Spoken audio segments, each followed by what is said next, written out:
তো অলরেডি বলেছি আরেকটা সিনেমা আমি করছি, কথাই হয় সবসময় যে নেক্সট কি করব। বরবাদ লাভারদের জন্য চলে এলো বিশাল আপডেট। কি ইঙ্গিত দিলেন বরবাদের প্রযোজক শাহরিন আক্তার সুমি, বলছি সব বিস্তারিত।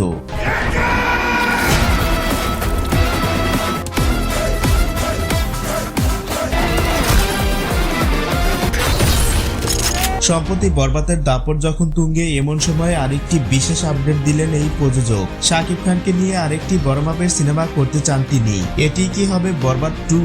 এমন প্রশ্ন এখন সবার। তো আপনারা যদি নেক্সটটা জানতে চান তাহলে ঈদের পরে আবার মিট করতে হবে। যে বরবাদ ছবিটি যারা দেখেছে কম বেশি সবারই পছন্দ হয়েছে। এখন এই ছবির যদি সিকুয়েল নিয়ে আসা হয় তাহলে সেটাও ব্লকবাস্টার হবে, এটা নিঃসন্দেহে বলা যায়। কেননা এরকম কোয়ালিটি সম্পূর্ণ সিনেমা সবারই পছন্দের তালিকায় থাকে, আর বাংলাদেশের অডিয়েন্সরা প্রতিনিয়ত এরকম অ্যাকশন সিনেমা দেখতেই বেশি পছন্দ করে। পরিচালক মেহেদী হাসান একজন নবনির্মাতা হয়ে যা দেখিয়েছেন এটা অনেকের জন্যই চ্যালেঞ্জ ছিল।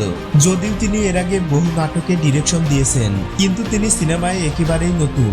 এর জন্য তার সিনেমা নিয়ে সেন্সর বোর্ডেও একটা সমস্যা ফেস করতে হয়। পুরাতন হলে অবশ্যই এটা হতো না। আশা করি আমি যা বোঝাতে চেয়েছি সেটা আপনারা ভালোভাবেই বুঝতে পেরেছেন। এখন বরবাদ 2 প্রসঙ্গে আসি।